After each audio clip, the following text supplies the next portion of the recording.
સત્યની સાથે ચાલે, હું સાથે છું એવું વચન આપે, હું તને પહોંચાડીને રહીશ એવું પોતાનું કર્તવ્ય ઘોષિત કરે, એનું નામ સાહિત્ય છે.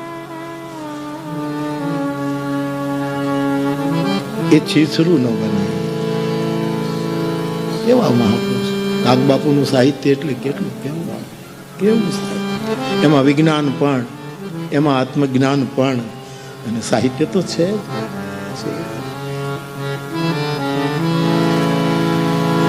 આપકાલ નૃસિંહનું કહેવા જતા હતા, પણ આપણે સારો વિષય લીધો, હનુમાનજીનું ઉલ્લંઘન. રામભાઈ કાગ મારી પાસે આવે, પેંડાનું પડીકું લાવે, એક માળા લાવે, આ કાગ પરંપરા. અને જ્યારે આવે એટલે હંમેશા આવે, અને બાપુ કાંઈ હુકમ, મેં કીધું નરહર દાન બાપાનો અવતાર ચરિત્રમાંથી નૃસિંહ અવતાર મને સંભળાવો, અને શરૂ થઈ જાય છે. આ કાયમનો અમારો રિશ્તો હતો. સાહિત્ય એને આપને ઉભા રાખ્યા સાહેબ. વ્યાસ અને વાલ્મિક ન હોત તો શું થાત, કલ્પના કરો સાહેબ, આપણે ક્યાં હોત. પરમેશ્વરી સર્વસ્વ ઐશ્વર્યવાન છે. તો મહાભારત જેવો સાહિત્યિક ગ્રંથ ક્યાંથી લાવશો? ગાંધારીના લગ્ન ધૃતરાષ્ટ્ર સાથે થયા, વાતે ગાતે વળાવ્યા છે ગાંધાર દેશથી. પણ ગાંધારીએ જાણ્યું છે કે મારો પતિ અંધ છે અને એ જગત જોઈ નથી શકતા, અને તેથી ગાંધારીએ મારે પણ જગત નથી જોવું એટલે કરિયાવરમાં માંગ્યું. મને કરિયાવરમાં બાપને કહ્યું, સિલ્કનો એક કપડાનો ટુકડો આપો, રેશમી, મારી આંખે પાટા બાંધી દેવા, મારો પતિ ન જોઈ શકે, મારે જોવું નથી. આના ઉપર ઘણું ઘણું કહી શકાય. આમાં કેટલું પહેલું કેટલું એમાં આપણે ન જઈએ. પછી તો મહાભારતનું યુદ્ધ થયું, કૌરવો હાર્યા. 13 વર્ષના વિપદા પછી પાંડવોને સુખનો દિવસ આવ્યો. હસ્તિનાપુરની ગાદી ઉપર રાજ્યાભિષેક થયો, અને આ 5 છોકરાઓ અને મા કુંતી ધૃતરાષ્ટ્ર અને ગાંધારીની એવી સેવા કરે છે સાહેબ. જમવા બેસે, 5 ભાઈ હાજર રહી, અને પાટાવાળી આંખોથી આંસુડા પડે, નંદ આંસુ નથી કે અમારા છોકરાઓએ અમારું ધ્યાન નથી રાખ્યું, એટલું તમે રાખ્યું. ધન્ય છે તમે, ધન્ય છે. પણ એક દિવસ ધૃતરાષ્ટ્ર 5 ભાઈને બોલાવીને એમ કહે છે કે તમે આનો ખોટો નહીં અર્થ કરતા, તમે અમારું બહુ રાખો છો છોકરાઓ, અમને કેવા સાચવો છો, પણ મને ભવનમાં ગમતું નથી. મારી અકળામણ, મેં કરેલા અન્યાયો, મેં કરેલો પક્ષપાત, મેં કરેલું મામકા, આ બધામાંથી શાંતિ જોઈએ છે, અને એ મને અહીંયા નહીં મળે. મારે વનમાં રહેવું છે. મને એક ઝૂંપડી બાંધીને વનમાં મોકલ્યા. ધૃતરાષ્ટ્ર 5 ભાઈઓ રડી પડ્યા. નહીં પિતાજી, નહીં બેટા, મને જો માનતો, મારી સેવા કરવી હોય તો આ વધારે મોટી સેવા.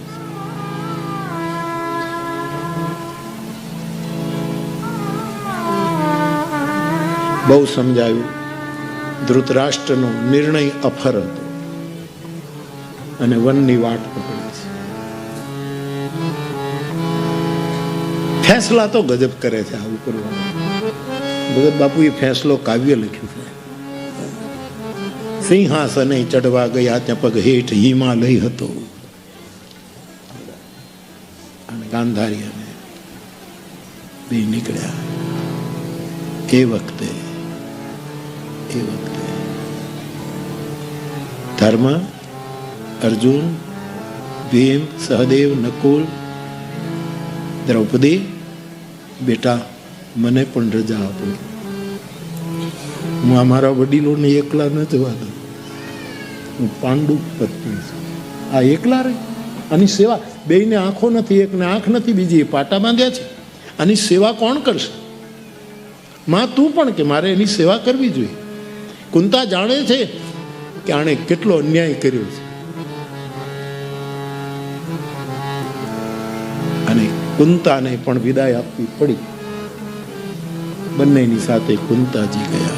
આખો હસ્તિના પર રોયું, ગાઢ જંગલમાં. આવી માને પેટે પાંડવો ન પાકે તો બીજો કોણ પાકે? અને તેથી કુંતા અહીંયા પુરુષ છે, પરમેશ્વરી છે, એમાં સંપૂર્ણ ઐશ્વર્ય સમાયું. બોલવાનું બહુ મન થાય છે સાહેબ. અને એમાં મહાભારત આવી જાય પછી તો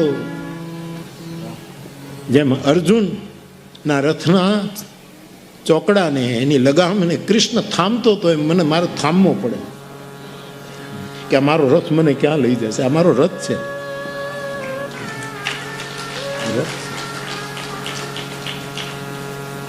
બાપ જગદંબા પુરુષ છે, પરમેશ્વરી છે, એમાં સમગ્ર ઐશ્વર્ય છે, એમાં સમગ્ર ધર્મ છે, એમાં સમગ્ર જ્ઞાન છે, સમગ્ર વૈરાગ્ય છે, સમગ્ર શ્રી છે અને સમગ્ર યશ છે. તેથી પુરુષમાં બંને વાગર્થ વિવ સંપૃક્તો વાગર્થ પ્રતિપત્તિ જગત પિતરો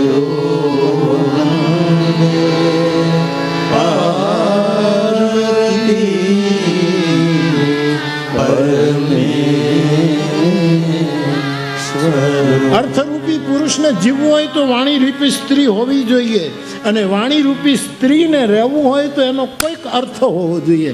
એટલા માટે પુરુષ શબ્દ બંનેનું સમન્વિત રૂપ છે. 9 વખત પુરુષ શબ્દ વેદમાં, ઋગ્વેદ. પુરુષ પ્રસિદ્ધ પ્રકાશ. અમારે વિરાગ મુનિ હતા ત્યારે મને જ્યારે પત્ર લખે કાંઈ, એ વારંવાર પત્ર લખતા, ત્યારે હંમેશા ગીતાનો આ શ્લોક લખે, પરમ બ્રહ્મ પરમ ધામ પવિત્રમ પરમ ભગવાન પુરુષમ શાશ્વતમ દિવ્યમ આદિ દેવમ અજમ વિભુ. ત્યાં પુરુષ શબ્દ આવ્યો. પુરુષ એટલે ઈશ્વર. ઈશ્વરની વ્યાખ્યા પરબ્રહ્મ, એ બ્રહ્મ છે, પરમ પવિત્ર, એના જેવું કોઈ પવિત્ર નહીં. પરમ ધામ એ આપણો આશ્રય છે, આપણું ઠેકાણું છે, આપણું અસલી સરનામું છે.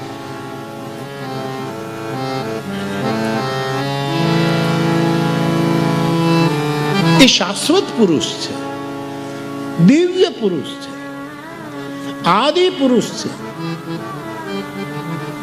અજ પુરુષ છે અને વિભુ વ્યાપક પુરુષ છે. તો ઈશ્વર માટે વપરાતો પુરુષ શબ્દ બહુ જ મહત્વનો. પુરુષ પ્રસિદ્ધ પ્રકાશ. તો ઈશ્વર એટલે પ્રસિદ્ધ પુરુષ, પરમ. કોઈ પણ વ્યક્તિ પરિસ્થિતિની આ પ્રસિદ્ધિની ટોચ ઉપર ગયા પછી પણ એ ત્રણેય ગુણથી જો પર રહી શકે તો એને ઈશ્વર માનવામાં ભૂલ ન કરવી. ત્રણેય ગુણથી નથી એની પ્રસિદ્ધિનો રજોગુણ, નથી તમોગુણ, નથી સતોગુણ. એ ઈશ્વર છે, પ્રસિદ્ધ પુરુષ. આવા પુરુષને પોતાનું અજવાળું હોય છે, પ્રકાશ. એટલે પોતાનું. સમાજને પેટ્રોમેક્સની જરૂર પડે અજવાળા માટે, સાધુને એક ચિનગારી કાફી છે, એક જ તણખલો કાફી છે. પશુ એમ કહેતા કે એક જ તણખલો આખા જગતને બાળીને ભસ્મ કરે અને એક જ બીજ આખી પૃથ્વીને શસ્ય શામલા કરી દે. આવું પશુનું વક્તવ્ય છે. એક ચિહ્ન એટલે આપણે ગુજરાતીમાં એક પ્રાર્થના છે, એક જ દે ચિનગારી મહા, એક જ દે ચિનગારી. સારી સ્તુતિ છે.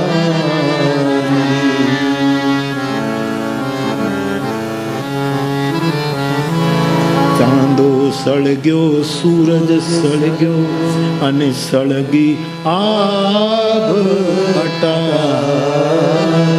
તોય મારી એક સગડી નો સળગી. આ વાત વિપતની ભારી મહાનલ. હે પરમેશ્વર, મને તારો એક તણખો, એક ઝલક દિખા દે. ચાંદો સળગ્યો, આખો સૂરજ ચાંદો આ બધું નવલખ તારાઓ સળી ગયા, મારી હજી સગડી નથી, મારી આત્મ જાગૃતિ નથી. આના જેવી વિપત્તિ બીજી કઈ હોઈ શકે? અને મારી દશા, મારી જડતા, મારા પૂર્વગ્રહો એ ઠંડીથી હું કાપું છું. જડતા જાડ વિષમ લાગે, ઠંડીમાં મુજ કાયા થથરે. મને ઠંડી છે મારી જડતાની, મારી મૂઢતા, મારી કાયા થથરે છે. શું છે બધું? ઠંડીમાં મુજ મહાનલ. હું જાદુ ન માંગુ, મારે જાદુ નથી જોયું. એક જ દે ચિનગારી મહાનલ. મને એક તારી એક ઝલક, તારી એક કૃપા નજર, તારું એક વેણ.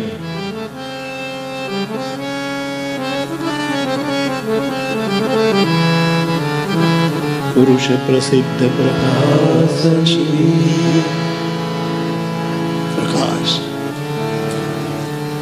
એનો પોતાનો પ્રકાશ, સ્વયં પ્રભા. પુરુષ પ્રસિદ્ધ પ્રકાશ નિધિ, પ્રગટ પુરુષ.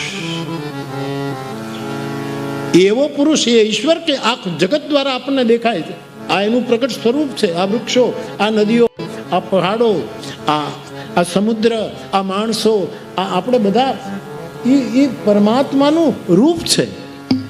અનેક રૂપ રૂપાય.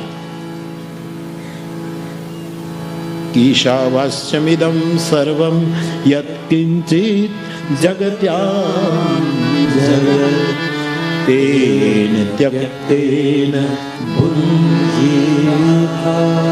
આ જગત પરમાત્માનું પ્રગટ સ્વરૂપ છે. આનો અનાદર ન કરવો, પણ થોડુંક હટીને જોવું.